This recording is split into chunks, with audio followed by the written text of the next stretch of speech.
All right, you guys, this is the second video in 5.1. I know these are going to be kind of shorter. Last one I just made a picture I didn't really like, so I just stopped it, and I thought, I'm just going to give him that one. So, actually the first video is actually good that we stopped there because those are the big ones. The ones you need to know are reciprocal, you need to know the quotient, you need to know the Pythagorean identities, all these other things we're going to do. It's just a little added bonus for you. So first, the cofunctions. Do you guys notice whenever you're looking at your unit circles that like the sine of 60 degrees is the same as the cosine of 30 degrees?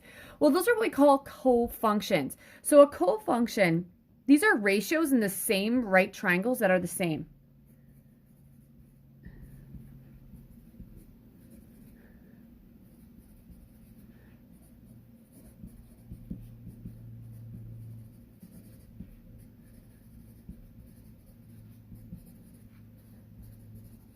So I'm going to stick with the first quadrant. That's where I kind of made my mistake last time because I want to stick with the first quadrant. So let's say that this is my first quadrant. And I'm going to call this angle A. So I'm going to actually pull this guy out here, you guys. I'm going to make this a little better. Okay. Let's say that this is angle A and this will be angle B. Okay. I know we don't look usually at the angle at B that much, but that'll get us what we need here. Now, does it make sense this point, if it's on a unit circle, it's the point XY, which would be the sine of my angle, which would be the cosine of my angle, sine of my angle, right? Because it goes cosine sine. So wouldn't this bottom part be how far to the right I'm going? So this is going to be the cosine of A, and this point up here would be the sine of A, right? And this would be 1. Okay. Now, when I'm looking at that, the other thing I can do is I could say, oh, my x, wouldn't this be the same as x? And this would be the same as y, because this is to the right.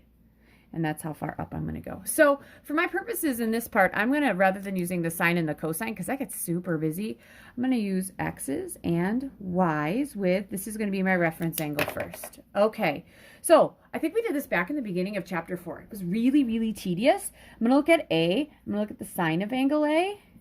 Keep in mind that the sine, remember it was this point here, I'm going to have sines, cosines, tangent. I'm going to look at all of them.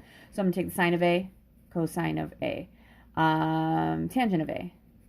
Then I'm going to take the cosecant, secant, and cotangent, all of angle A. And then I'm going to look at angle B next. All right, so the sine of A would be opposite. Okay, so I'm going to say opposite is y.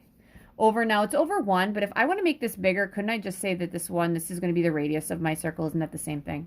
So I'm going to say y over the radius. The cosine of angle A is going to be x over the radius.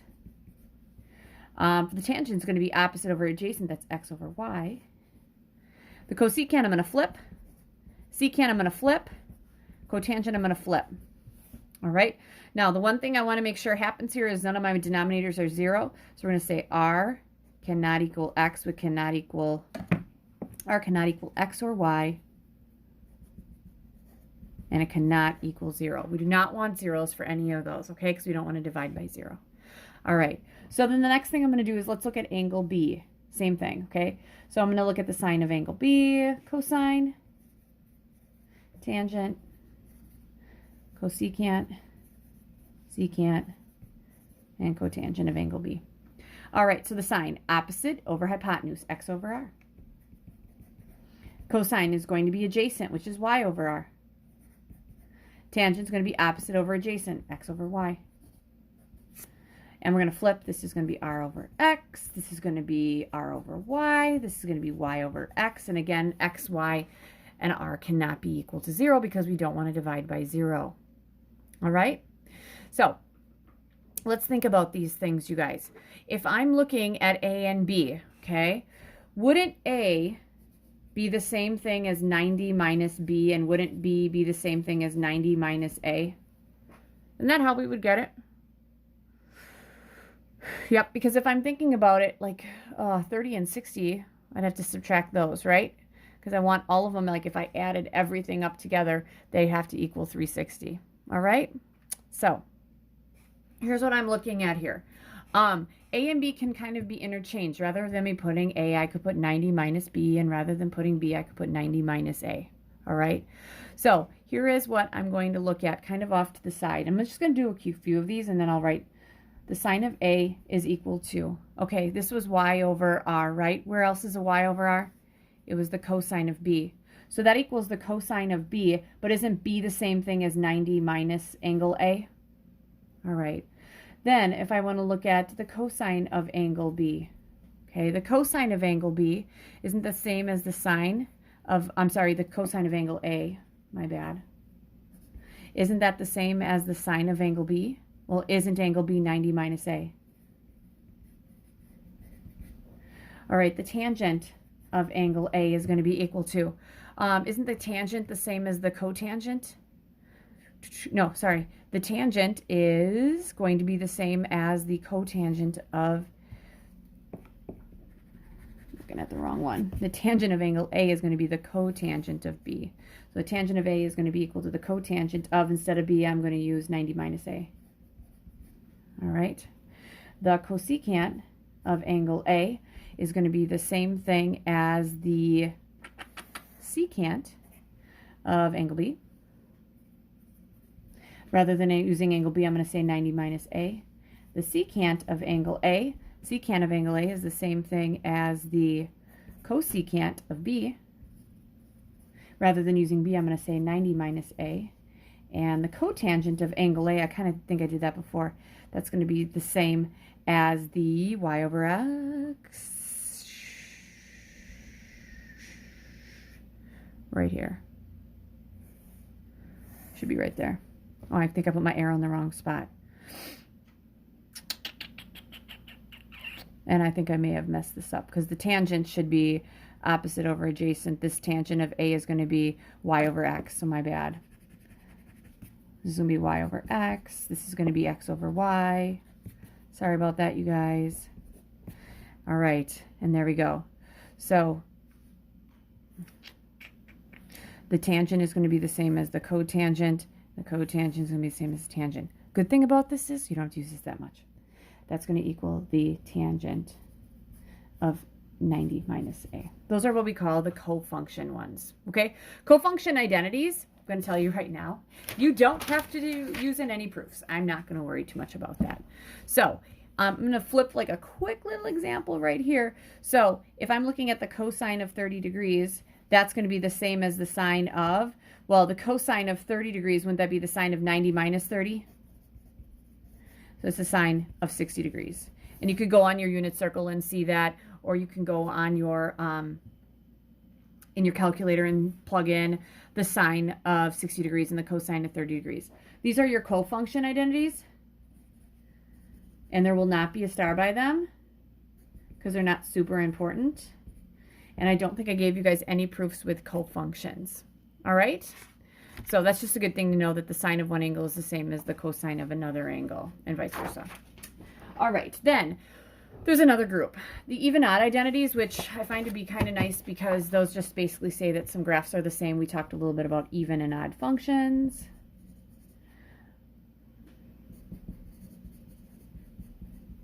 Okay, again, these are not going to be starred, but you could use them, okay?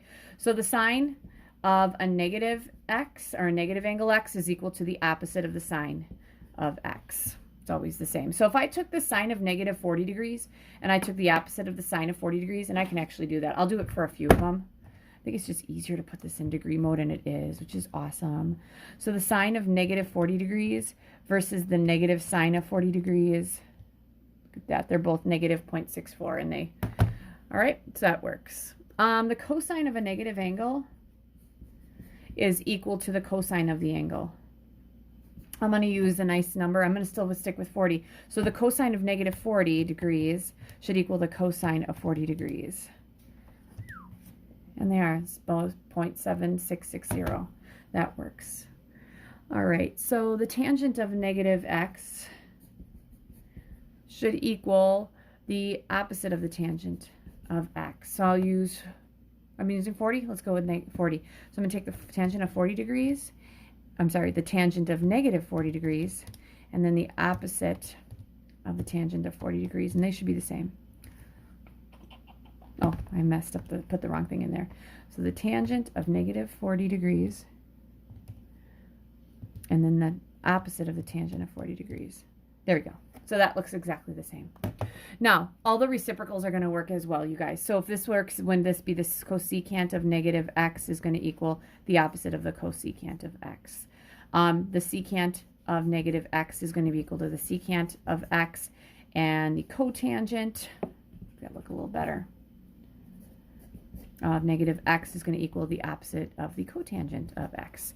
I think I have very few examples of proofs with those. If you ever see a negative in there though, you guys, that's kind of your indication I'm looking at even odds. So a little. There's a little proof. I think there's one of them on your first assignment that's on there, and it's just a nice little one, all right? I might use them in here. Okay, so kind of the big thing we're going for is end up proving things, but we're going to first start by simplifying. Okay, so when you simplify something, you should get it down to a 1, a 0, or 1 trig ratio. That's what it means to simplify. Okay, so the first one we're going to simplify today, we're going to take the sine cubed of x plus the sine of x times the cosine squared of x. Now, keep in mind, I'll put a little box here. Anytime I say like the cosine squared of x, that's the same thing as the cosine of x squared. You're just squaring the cosine. They just rewrite it with the square first. All right, need to get this thing working here. All right, so with math, what you're going to do is, I'm not going to substitute anything in here because I can always change the cosine squared to something if I want. But one of the things I can always do to simplify is I can factor. Factoring is going to be a big tool for us when we get to some of the next things we do. So do you guys see in these terms, don't they both have a sign? Let's take a sign out. So I'm a sine of x. If I take a sine out of a sine cubed, isn't there a sine squared of x left? Plus, if I take a sine out of a sine cosine squared, then there's going to be a cosine squared of x left. This is 1, and that's times the sine of x. Isn't that just the sine of x? That's simplified. That is down to 1 trig ratio. I'm sure I went through that really fast just because I've been going through a lot of these things. I've done a ton of them. But big key, like sine squared plus cosine squared is like flashy lights, stop, it's 1. We always put 1 there because that's kind of like the place we want to go. We want to get that 1. All right, so here we go. I got, let's see here, 1. Yep, I got 1 more, and I think I have a solution one too. Okay, next one. This would be example 2 because I think that was the first one on this video. If I take the secant of x plus 1 times the secant of x minus 1, and I put it over the sine squared. Okay, we are also going to simplify this. All right, so we are also going to simplify that one today. All right, so when I'm looking at something like that, I'm kind of thinking, okay, what can I do? And one of the things that I can do is, can I multiply all this stuff through? Yeah. Secant squared of x, that'd be minus a secant of x. That'd be plus a secant of x minus 1. Let's put that over the sine squared of x. All right. So next thing I'm looking, can I do anything? Yeah, isn't this 0? So I get the secant squared of x minus 1. That's over the sine squared of x. All right, so then what I'm doing is I'm thinking, okay, I'm seeing some squared things here. I got 2 ratios. I just want 1. Okay, I remember taking the sine squared of theta plus the cosine squared of theta. That I know. And I know that I got this some way or shape or form, all right? So I think I had to divide by the sine. So let's see here. No, I had to divide by the cosine. And you guys would end up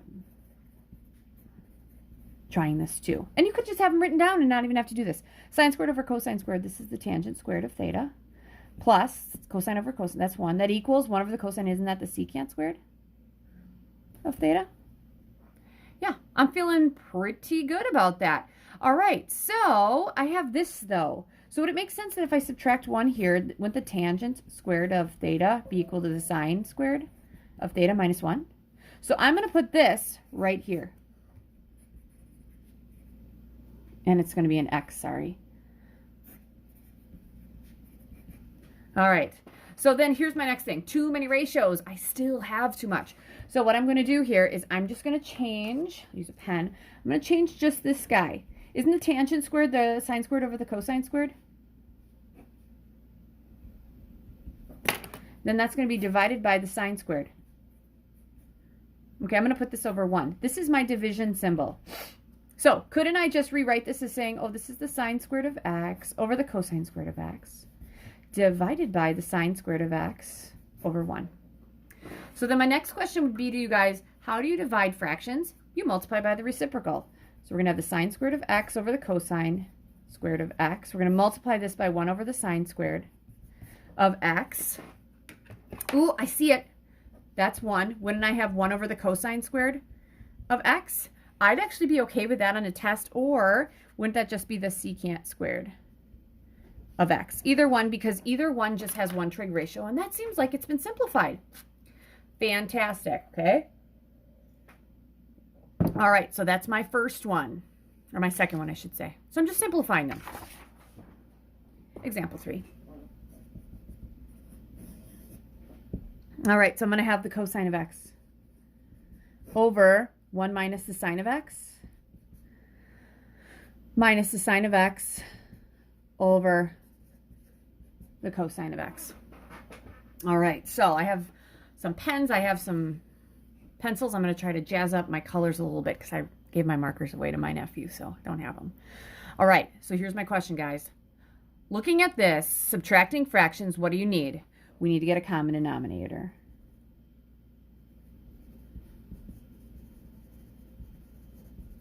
So I know that denominator has to have the 1 minus the sine of x in there, and it needs a cosine of x in there, right?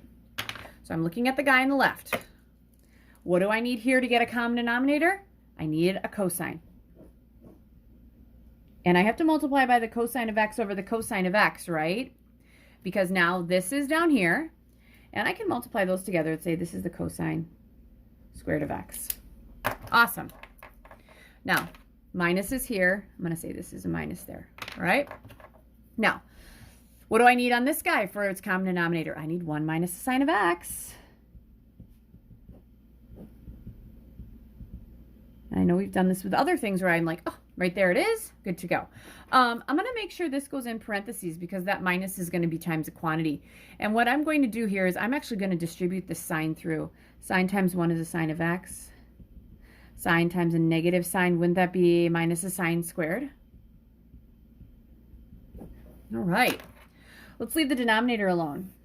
And just like when we get to proofs, you guys, you work downwards. It's just easier to see things. And I probably should have equal signs here because everything I do is equal to the previous thing. All right, so here we go. The 1 minus the sine of x times the cosine I'm doing nothing with. The cosine squared of x I'm doing nothing with. I'm taking care of this negative. If I would add the opposite or distribute that negative through, wouldn't this be minus the sine of x? And this would be plus the sine squared of x. We good with that? All right, so this is where I would stop and say, what do you see? I see a 1. Isn't the cosine squared plus the sine squared 1? So I'm going to have 1 minus the sine of x on the numerator, and that's over 1 minus the sine of x times the cosine of x. All right, so then at this point, I'd also be saying, okay, what do you see? Don't those divide out? So this would be 1 over the cosine of x, and isn't 1 over the cosine of x the same thing as the secant of x? I should probably just put a parentheses around that, or I'm sorry, yeah, comma, because it could be or. I'll just say or, because that meets the requirements of what I asked. I said 1, 0, or 1 trig ratio. All right? All right, so here is the other thing. The last thing that I wanted to do, this video is going 20 minutes. I apologize, but you got some simplifying things here, quite simple ones, and then we're going to carry it on into the last week. This was the one from solving that I could not do with you guys. And the reason I could not do it with you guys is because we hadn't had our ratios. So let's start with this. We're going to find all solutions. And from 0 to 2 pi. And we will not include 2 pi in this, okay? So we'll be okay with not including 2 pi in here. So here we go. We're going to go with the cosine cubed of x. I said cubed and I wrote squared. Sorry about that. Cosine cubed of x over the sine of x equals the cotangent of x. I want to know when I can cube the cosine, put it over the sine, and it equals the cotangent. All right, so what I'm going to do first is I'm going to rewrite this, everything in sines and cosines. So I'm going to say that this is the cosine cubed of x over the sine of x equals, this is the cosine of x over the sine of x.